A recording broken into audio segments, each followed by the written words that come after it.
This UCSD TV program is presented by University of California Television. Like what you learn? Visit our website or follow us on Facebook and Twitter to keep up with the latest programs.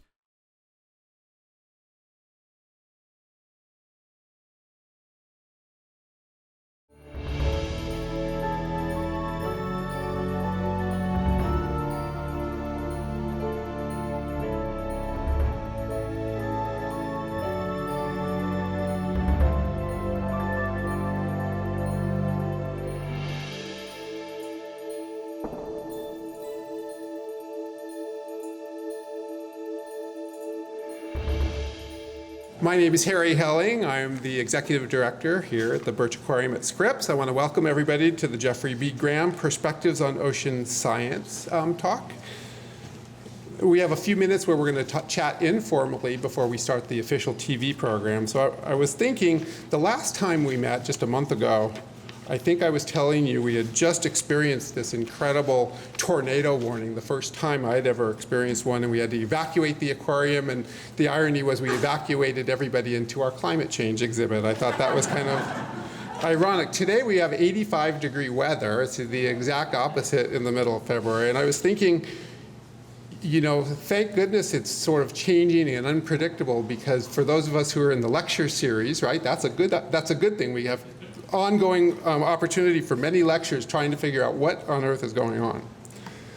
It is my great pleasure to introduce our speaker for this evening, Adrian Borsa. Adrian is a researcher at the Institute of Geophysics and Planetary Physics at the Scripps Institution of Oceanography. He took an atypical route, however, to science, beginning with a BA in government, an MA in international relations, and an early career in international business focused on Japan and the United States. He received his PhD from Scripps Institution of Oceanography in 2005, was posted at the U.S. Geological Services during his postdoc, and moved then to Boulder, Colorado in 2008 to take a management position within NSF's EarthScope program. He returned to Scripps to full-time scientific research in 2012. Adrian's work aims to describe how the shape of the Earth's surface is changing at timescales of seconds to decades, and to link observed changes to geophysical processes associated with phenomena ranging from earthquakes to climate change. His expertise includes the collection and analysis of data from many sources, including permanent and mobile GPS sensors, airborne LiDAR, and satellite altimeters, all aimed at observing how the Earth changes over time. We're very fortunate tonight to have Adrian here to talk about his groundbreaking research. Please join me in welcoming Adrian for his talk entitled, "When the Rains Fail, the Mountains Rise."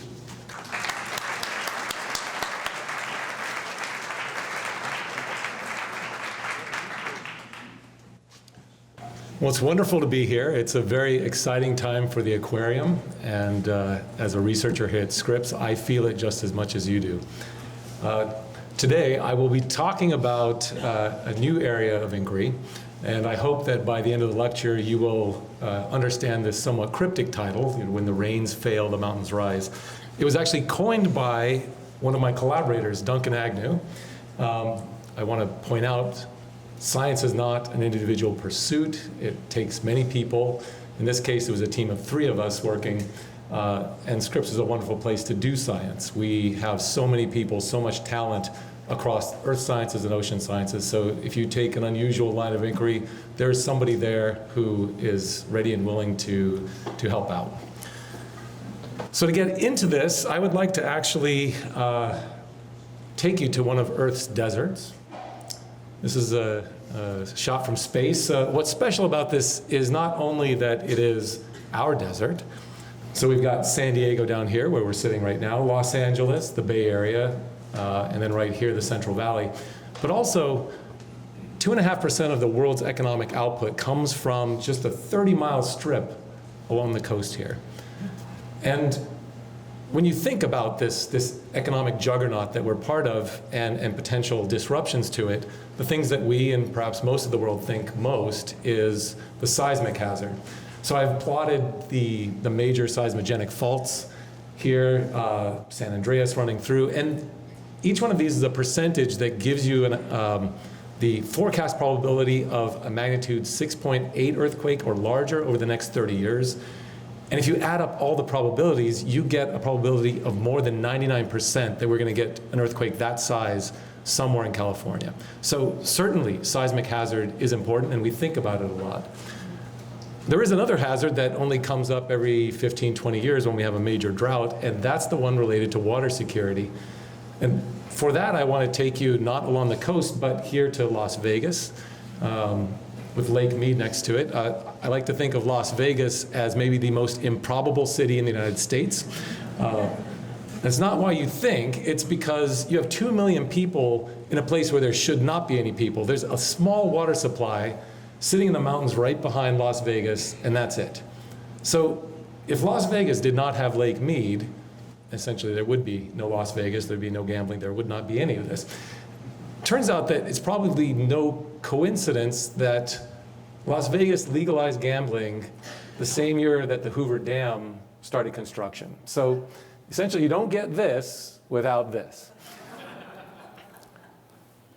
So here's Las Vegas, a little bit more perhaps familiar look at the western United States. And we're going to focus in right here. Here's the metropolis of Las Vegas and Lake Mead, a very large lake. It's the largest human-made reservoir in the United States. 88% of Las Vegas's water comes from here, which is a wonderful thing, but it can also be a bad thing. It comes from here. So this is Lake Mead, shot taken about a year and a half ago. It's not changed much since then. The lake level is down at the point where it's almost beyond where it can actually generate power. So this is a tremendously bad situation for Las Vegas, also for Phoenix, and a lot of cities, including us. We get water from the Colorado River, and it's stored up here. This is what Lake Mead should look like. This is the scene, as you can see from the cars. It was back in the 80s sometime. And I just pulled this data from the Bureau of Land Management. This is volume of the lake over time, and this is when it finally filled up and peaked. Actually, down here was when they then started filling Lake Powell, which filled up. And then since then, we had this long rise, a peak in about 1983, and then we went along. And here we are at the bottom. We've been in a 15-year drought in the Colorado Basin. So the drought that we think about, the California drought that we're rightly concerned about, is just a little blip here at the end. So I want to take you now from this sort of larger picture. What's going on here in the West, in California in particular?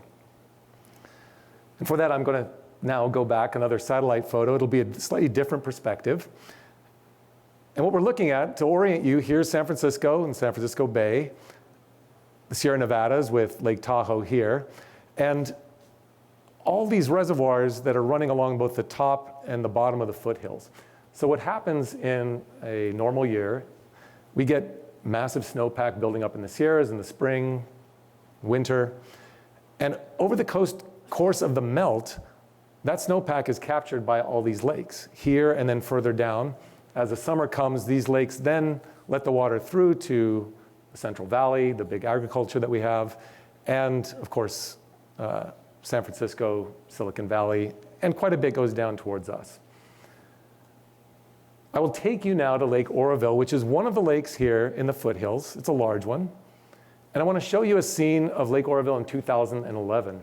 So this was a time when, I don't know if you remember this, there was actually quite a bit of rain, including down in San Diego, but particularly up in Northern California. All the lakes up there were bank full. Here's Lake Oroville 3 years later. And you can see going back that not only is this lake massive, but the amount of water loss is also consequently large. And lest you think that this picture is just I cherry-picked one lake, you can go to almost all of them. This is Folsom Lake. I'll show you that same kind of thing. So these lakes are actually part of California's water storage and distribution system. This is a phenomenal engineering work. There are reservoirs up and down the foothills of the Sierras and canals delivering this water up and down. So the idea behind this is take water that's falling in the northern part of the state where there's a lot of water, ship it south to, not quite here to San Diego, but close. Actually, get down to Los Angeles at least. And then store water in all these reservoirs in times of plenty for times of need. So you think, oh, should we be upset? I mean, look at this system's broken. I mean, we're in trouble. However, system's actually working exactly as it was designed. I mean, it's doing what it's supposed to do. It's just we've been in such a deep drought for so long that it's been stressed to essentially its capacity. And you and I and our fellow citizens have not ignored this. In 2014, we passed a $7.5 billion water bond, most of which is going to build out the water distribution system. So we are taking notice, both just what we see on TV, but also with our pocketbooks. And then even more recently, all of us have been part of a mandatory water rationing. And we've done a tremendous job. I think it's something like over 20% water savings in San Diego. That hasn't stopped our fellow citizens in San Francisco from sniping at us, though. We missed our water conservation goal by maybe 1% or something, but this was a big story up there. So this leads to this question, this broad question, sort of where is the water? And I like to think of this, it's like money. When you've got a lot of money, you kind of don't care. Maybe you spend a little here or there, it's fine. But when you don't have any money, you start paying a lot of attention to where it is, where it's coming from, how much you might have. Water's exactly the same way. So I'm going to take you through some water accounting. I'm not a hydrologist, but I've been talking to quite a few of them. This is how they think of the hydrological system. So we have a number of storage sort of reservoirs from the top to the bottom, snowpacks and glaciers, those we know well. In fact, vegetation holds quite a bit of water, especially in the Amazon. Surface water, all these lakes, reservoirs, natural and human-made. Soil moisture is a very important component. Quite a bit of water is just sitting up in the first several feet of soil, and then groundwater. So groundwater is everything that's essentially at the water table and below. And all of these total up to something called terrestrial water storage. This is the technical term. You'll see this a couple times in the talk. So here's the situation. Vegetation water content, not very much water there. We can ignore it. Surface water, we know it very well, in fact. It's well gauged throughout the United States. Soil moisture we have from models that take in rain, look at evaporation. The problem is over here. Groundwater and snowpack are really hard to measure, both because it's expensive to get the sensors in there, drilling a well or putting in a snow pillow, but also because these things are highly variable. So, a measurement you make here may be very different than one you make a couple miles away. So these are hard to measure, very important for our storage. These are the places where we hold the water. It's where we bank our water. And then looking at all of this together, sometimes if you know your total, you can back into your other, your components. There's some low resolution measurements made of this total by a satellite. It's called GRACE satellite. It's a NASA satellite that's orbiting at 600 kilometers. And the problem is, it's a phenomenal mission. And it's got global coverage. It just doesn't have very good resolution, either in time or space. And the hydrologists need something better. So I want to take you to something better, completely unexpected. What I'm showing you here is a continuous GPS network. It's a network that is primarily stations funded by the National Science Foundation, this EarthScope program. I think Harry mentioned that I worked for this program in Boulder. We're very proud of it. All of these dots are a single GPS station. I'm going to show you those in a second. What's interesting is when you look at the distribution, you realize that this thing really wasn't built for water, for one, if that's what we're going at. Almost all the stations are sitting in the west and then here in Alaska. It was built to study crustal deformation, so plate tectonics, earthquakes, stress buildup in the crust. And also actually sort of volcanic systems. So there's this huge investment, $150 million, and then ongoing sort of operations and maintenance to study one thing. And what I want to talk about is how this huge investment in one part of science actually is useful in a completely different area. So we're going to focus in here to California. So here are the stations with their little names. Each station has a four-character ID. This one is P298. It's sitting close to Parkfield, California, which you may know is where these recurring earthquakes occur. So P298, I did a lot of research to come up with this one. This is the singly most picturesque station and site in the entire network. Although I've heard from the person who actually manages this that it no longer looks like that. What was happening is, this is rangeland, and all the cattle would come up and then they'd rub up against this. And so they had to build a big fence here, which was too bad. But this won't look like this if you went out and sought out this station. But what you've got a GPS antenna. It's not like the one in your phone. It's very impressive right up there. It's covered by a radome. It's tracking GPS signals from satellites that are overhead. I won't go into all the engineering behind that, but essentially it's a positioning system to allow us to determine very, very precisely where that antenna is located. There's some other stuff here, power and telemetry to send the signal out. That antenna, which is sitting right there, is attached to that. So the most important part of the station is not what you see at the top, but it's what's underground. It's like a lot of things in life. And this monument is actually doing is, so it's anchored at depth. It's 10 meters roughly, so 30 feet. And then decoupled from the top 10 feet or so. So all the things you might associate with sort of soil moving at this top surface, maybe temperature or water, this station will not see. It's coupled at depth. And that's very important for the precision that we're getting out of this. So I'm going to show you now what the actual data look like from this one station. What we have, so 10 years of data from 2006 to 2016. This is all up to date. And we've got displacements. These are in centimeters, so plus or minus 6 centimeters, maybe that much. And up, northeast, so each component of motion. So in the up, what you see, the most sort of striking thing is it looks like there's some sort of annual signal here. We'll get back to that. And maybe this station does look like it's rising somewhat. But the real story is in the horizontal. This station is moving very rapidly to the north and very rapidly to the negative east, which is west. So that actually makes a lot of sense. When you look at this station in the context of what all the other stations are doing, the velocities of these stations. So this is a beautiful map. This is what that network was built to study, the horizontal velocity field of the crust. And you see amazing things, this amazing shearing, very, very high velocities here on the coast, transitioning to almost no velocity inland. There's a reason we have earthquakes, and this is it. And then up here, you see this rotation.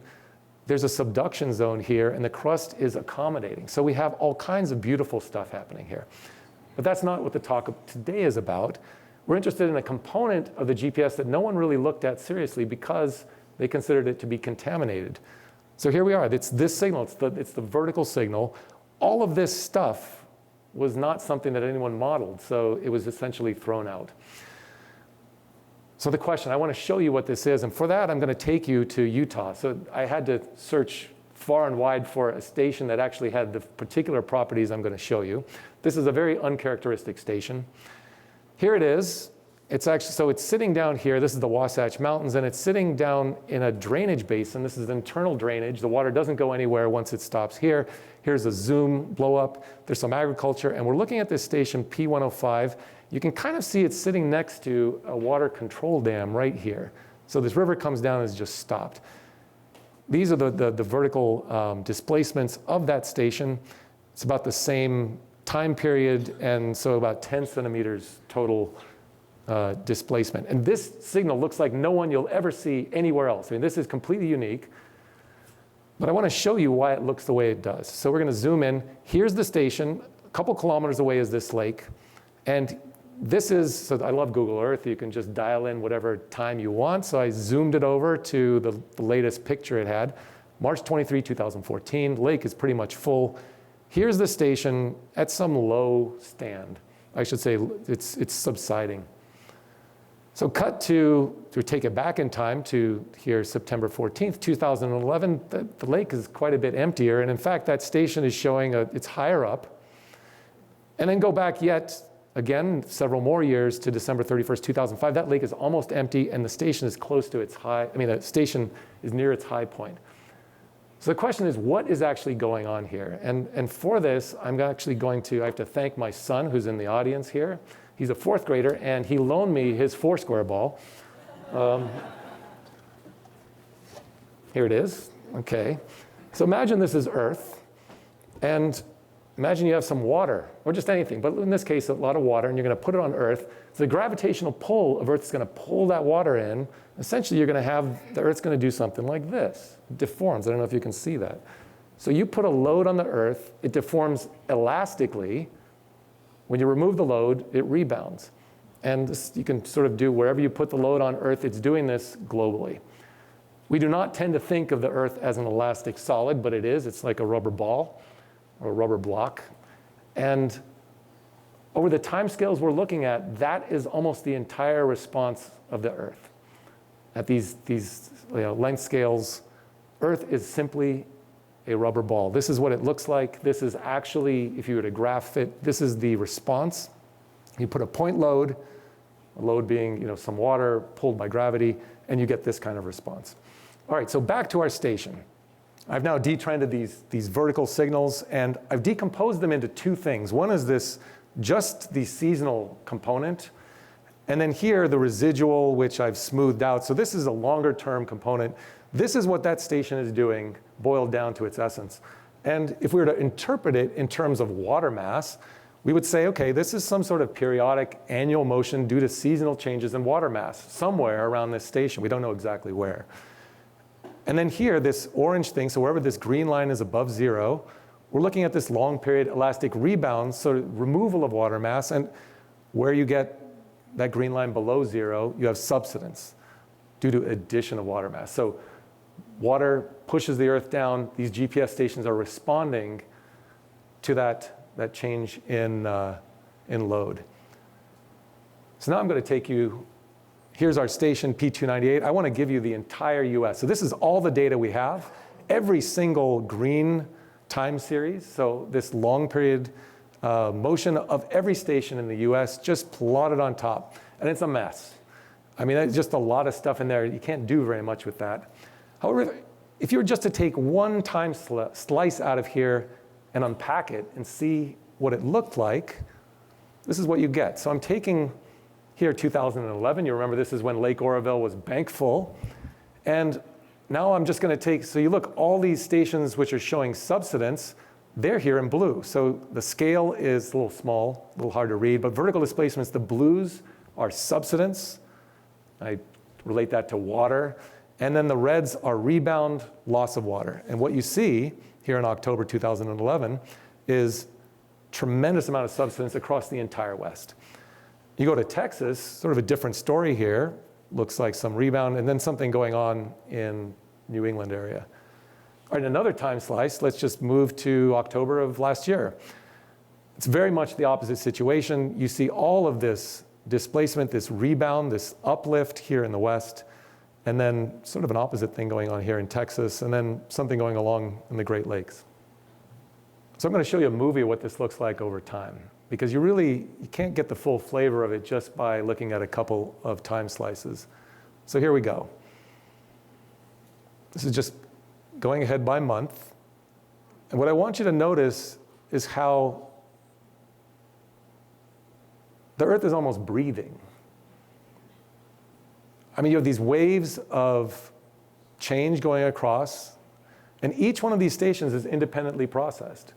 Each one is just doing its own thing. And even though there's noise in here, you see very consistent things. So here we are in 2011. You see all of a sudden transitioning out of that period. And we're now getting, you just see waves of activity. And all of a sudden, we start to now move into drought. And it just keeps going. All right, so that right there is a sort of living picture of our Earth as seen through GPS. And it's not anything that people really thought about until this drought came along, and all of a sudden we realized there's some signals in there that we hadn't been paying any attention to. And what you saw there was stripped of the seasonal. There was no seasonal motion. That's just how the Earth is responding over long periods. So I want to take you now back to the drought specifically, and I'm going to give you the same sort of time slices, but this time just for this subset of stations in the West. And what you see is this March, this is August of 2011, 12, 13, 14. And clearly this long-term trend toward uplift, which we're interpreting as loss of water. Now you may ask, could it be something else? And we're saying this is water. Turns out that the only thing that has this sort of magnitude is surface pressure, sort of air pressure. And there is a seasonal component there, which we're really not looking at, but most of that's occurring on the timescale of storms, high pressure systems. You may get a big setup. Right now we're in a Santa Ana because there's a high pressure system. You'll actually see that in the GPS, but it's over short periods. What we're looking at here are the longer term trends. The other thing I want to point out, the sharp-eyed among you will notice that there are a number of stations in here which are doing exactly not what the other ones are doing. So they're all subsiding, and in fact at tremendous rates. And what's going on there is not the elastic rebound story. These are stations that are sitting in California's Central Valley or other agricultural areas. They're sitting on top of aquifers, and what are farmers doing? They're just pumping the heck out of these aquifers. Especially, you see what happens. This is when the drought hits. Whatever they've been pumping before, now they've doubled down. And California is in fact, it's the only state that actually does not monitor, at least not until recently, has not monitored any water extraction. And whatever you want to call them, whether it's big ag or just your small farmer, has resisted this fiercely because it's a public good that they've simply been able to take and use. They're essentially mining water because this water is not being put back. And you see this both as this long-term subsidence, so you're taking water out and you just have the pore pressure, the pore space collapsing, but also the stations outside are seeing this as a rebound. So at the same time that these stations are going down, in fact, they are lifting up because of the elastic rebound. It's just such a small signal, you can't see it. Okay, so here we are, we're back to our GPS stations, and we've stripped out all the ones that are over these aquifers because they would sort of contaminate what I'm about to show you. What we want to do is go from these vertical displacements to the actual water load. We want to know what the water is. I mean, this is nice, it's a very pretty picture, but what a water manager would want, what we would want to know is how much water is associated. So the way we do this is, just a little thought experiment. Imagine a single GPS station and some load, some distance from it. So the response of that station or that point on Earth, the displacement to a load at some distance can be shown here. It's not, the details aren't important. This is just distance from that load and then some measure of vertical displacement. And what you see is that it's sort of, most of this is just a drop off. As you go away, you're less sensitive to the load. So if I knew what the load was, that one station could tell me how far it was, but it couldn't tell me where it is. So we have this ambiguity. If you just have one station like that P298 we were looking at, it can't tell us where the water is. In fact, it can't even tell us how much. But imagine you had a number of stations. You can actually triangulate where a particular load would be because each of these stations has a unique response. So now back for a second, I'm going to take the prop out again. So imagine you had an Earth and you just covered it with GPS stations. So whatever load you placed on it, those GPS stations would actually allow you to find the corresponding, so whatever the displacement is, they could find the corresponding force, or in this case, the water load. And that's exactly what we do. There's a lot of math involved in it, which is really not worth even seeing. But essentially, these are problems that colleagues at Scripps actually built for doing things like earthquake studies and crustal deformation. We're using the same tools for doing loading from water. So it's, again, a nice unexpected use of these scientific tools. All right, so enough of that. I want to show you now the corresponding water change to this set of vertical displacements. This was a very early model. It's not nearly as high resolution as we're able to do, but the main points are there. The salient points are, we're looking at, so this is loading, it's equivalent water thickness. So how much water has been added or taken away from a given grid block. And it ranges from actually close to 1 meter of water loss right here in the central Sierras to, in fact, there's no place here where there's a water excess. And what you see is the primary loss is in the Sierras, but it's also in other elevated regions. So this is the Wasatch Front right here in Utah. Cascades coming down here. There's Tucson and some higher area here. There's actually this, if you know your geography, that's actually where Lake Mead is. So this is picking up loss of water in Lake Mead. Another interesting thing is that behind the mountains, so in the mountains rain shadow, you don't get much of a change. And this makes sense when you think these are very arid regions. If you had a drought that came in and let's say wiped out 50% of your precipitation, there wasn't a lot of water to begin with there. 50% of a couple inches of rain is not a big change, whereas 50% of feet of rain in the mountains is a big change. So that's why we really don't see much going on back here in the rain shadow. But this also gives you this idea, back to the title, when the rains fail, when the water goes away right here, in fact, it's the mountains that see, it's on these peripheries, the mountains actually see the biggest response because that's where the load, the precipitation load is concentrated. So I can tell you, it was very interesting when we published this, there was quite a bit of public interest, that the drought was definitely in the public's view through media. And I tried a lot of different ways to describe sort of how much water this is. So you can take this and then just add up how much water is missing. People like that kind of stuff. And I had a lot of ways to, 240 gigatons of water. 240 kilometers, people don't like metric. 56 miles cubed. To me, that seemed like a lot. That did not register 10 centimeters uniformly. That didn't do it. What actually worked, you have to put it in terms of gallons. And you'd like to have a big number like trillion in front of it. And when you do that, actually then people take notice. And in fact, so I want to tell you a story about this. I didn't know if I'd have time. It looks like I will. So I grew up in Los Angeles, and those of you who spent some time in Los Angeles will know KNX News 70. It's the news and weather radio station, and it has a number of radio personalities still today. So one of the early phone interviews I did was with somebody from KNX, and I got up. He's got some record. He's setting up. I can hear him smoking on his cigarette in the background, and he's setting everything up. And so he starts saying, "So Adrian, wow, 63 trillion gallons. That's a lot of water. Can you put this in terms that just the average Joe on the street would understand?" And before I had a chance to think, like how much, he said, "So you got that stadium down there, Petco Park. How many Petco Parks do you think that is? 1 or 2? And I'm stunned because it's tens of thousands of Petco Parks, but I don't know how to make the calculation. Petco Parks are the way people would like to see this. It's the tens of thousands of Petco Parks. So whatever works for you, and whatever works for the public, that's what we as scientists really have to communicate, and we do a really poor job of it.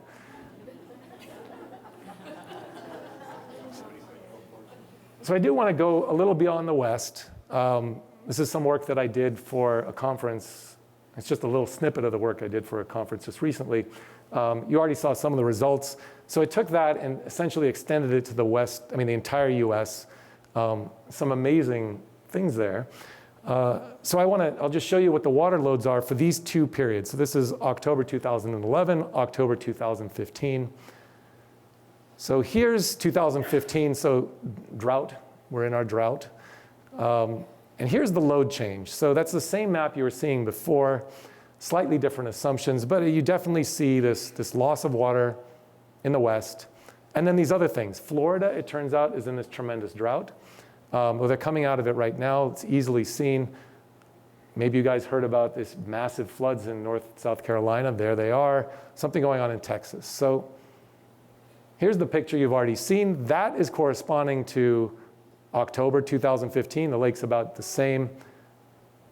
Here's Texas. Same exact time. Red River, which is basically taken this entire watershed, it's all dumping through here, is flooding tremendously. In fact, Texas overall saw floods that were among the greatest that they've had, close to 1 meter of rain over several days. Just unbelievable amounts of rain. All right, so what happened back in 2011? Here's the corresponding load change. This is kind of interesting. So here is our bank full Lake Oroville. What's happening in Texas at this time? That. And I can tell you, if you were to Google drought in Texas in 2011, this is the only live cow you'll find. Any of those pictures. It's just dead cow after dead cow. This was a tremendous traumatic experience for Texas. They were in the middle of a drought, and it was sort of this question about what's going on. But think about this. We have a California system. I mean, we're talking about climate change. We know it's coming. We don't know how fast or how we're going to adapt. And California has already done a lot of adaptation prior to, well, California's climate has been changing. We've built this tremendous infrastructure. We're moving water from the north to the south, and we're adding to it. Well, what happens in a future where maybe that isn't enough? Maybe we could start talking about these sort of telelinkages, these teleconnections between places in the US, or maybe with Canada or Mexico, that are out of phase. And you could imagine we would export water to Texas when we've got too much, and vice versa. This is a big engineering project, but compared with building desalination plants, perhaps that's the way to go. So I want to finish up with a couple of lessons learned. I already gave you one of them. It was the story I wasn't expecting to tell. Here's another one, and again, it has to do with connecting science to people. So this is the UC San Diego annual report, and I want to point out my collaborator, Duncan Agnew. And here we are looking at a GPS station, which is on the top of Mount Soledad. So if any of you want to see a GPS station, this is not the nicest example of it, but it's essentially what's there. It's sitting up right as you crest, going over toward the cross. And here we are, understanding and protecting the planet. This is UC San Diego is one of its big strategic initiative themes. Here's our story, and here's the title, Rise of the West, Uplifting Story is a Cautionary Tale. And I want to point that out because I went and Googled all the various stories that were published on this, and it was just this litany of titles like High and Dry, GPS offers new way to measure drought, or drought has had an uplifting effect, or how about drought is weighing you down? Nope, it's lifting you up. Everybody's piling on out there. And in fact, I mean, it doesn't matter what kind of a connection you had to the reporter you were talking with. You could, great person. Once it gets to the editor doesn't care about you, probably doesn't care about your science. All the editor really cares about is what kind of title are you going to deliver. And sure enough, we saw this time and again. So, it's a message to everyone here. Just beware if you're in this situation. If Fox News puts you on, just whatever comes out the other end is not going to be what came in, even if the person that was interviewing you was perfectly friendly and fine. And with that, I just want to say thank you very much. Thank you for coming.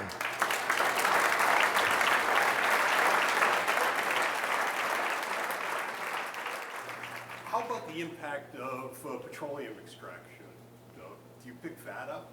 So the question is about the impact of petroleum and extraction and whether we can see it.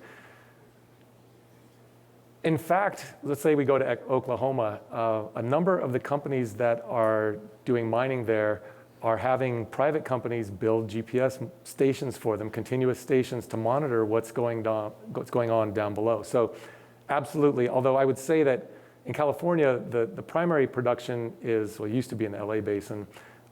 It's up, sort of tucked in, I forget what part of sort of the southern Central Valley up against the mountains.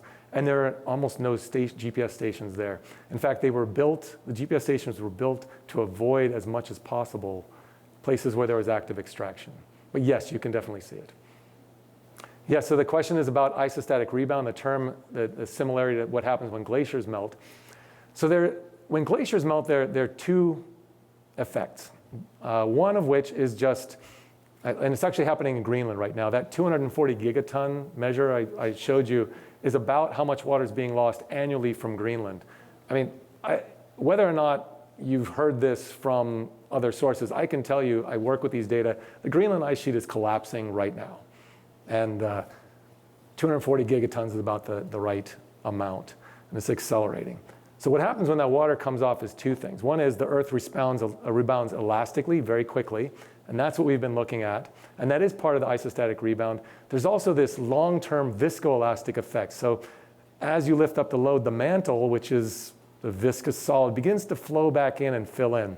So, you know, the last glaciation we had in North America, we're still seeing the isostatic rebound from that going on, and it's called post-glacial rebound right now. So this is one effect of two, and it's part of a bigger story.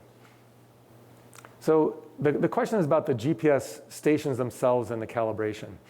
All of the stations that we use are tied back to the terrestrial reference frame. So this is a set of stations. It's under maybe 100 or so that are spread over Earth, each of which is tracking not so much the local deformation, but plate tectonics. And all of these are tied to a celestial reference frame, and it's NASA is the group that does this. So there are fiducial sites that have a number of different measurements on them, everything from tracking quasars to satellites in orbit.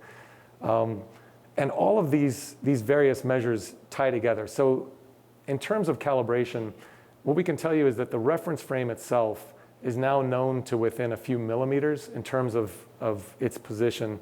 And then each of these GPS stations, the data comes in independently, they're processed, and then they're rotated into this frame. So when we talk about calibration, really, when we talk about error, the primary thing we see on a daily basis is that there is definitely jitter, but over time, that goes away. And then the stations that are nearby each other essentially behave in the same way. So the calibration is a very lengthy process that involves a lot of work that I'm not involved in. But the questions about any kind of adjustments that you have to make because you're attached, maybe the station is actually anchored at depth.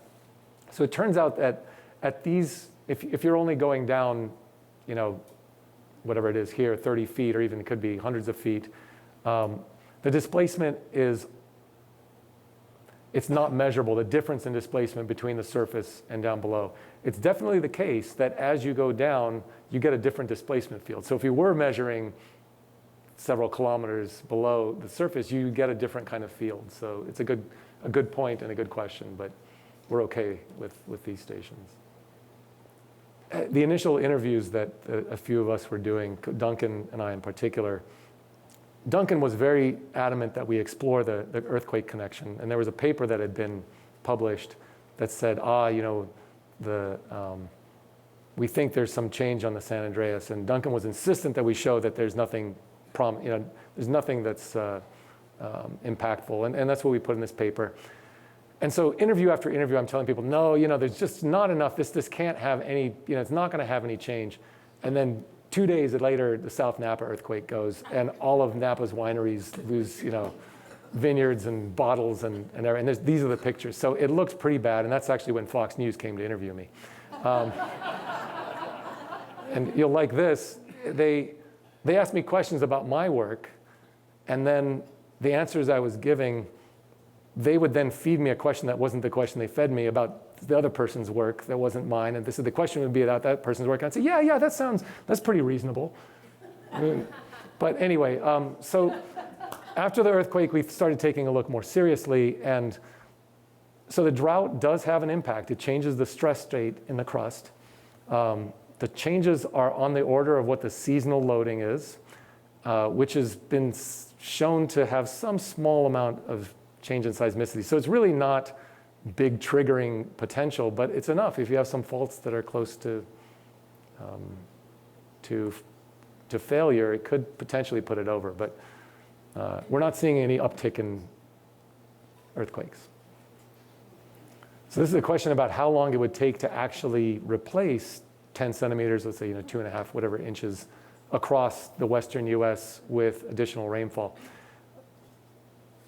Dan Cahan, who is one of my collaborators, is very interested in exactly that question. In fact, he's keen on us publishing the paper that says California came out of its drought on September 13th, 2016. So in a way, there is a way to measure as these storm systems come in, or dumping snow, dumping rain, they are delivering water that is compensating for this loss. I think the real question, though, is how much of that is going to replace the groundwater? How much might be running off in a matter of weeks or months or even a season. So a really good solid couple years of rain and all of this is essentially in excess would get this back to normal. But I think the problem is we're looking at a climate that is no longer, well, maybe it was never that predictable, but we're seemingly going into a phase. Warmer temperatures mean that when you put snow on the Sierras, actually when you dump a storm on the Sierras, a lot more of it's coming down as rain and not as snow. And that's hurting us because the Sierras are where our summer, the snowpack is actually our major reservoir. It's not those reservoirs we see. So. Adrian, thank you very much. It's really wonderful.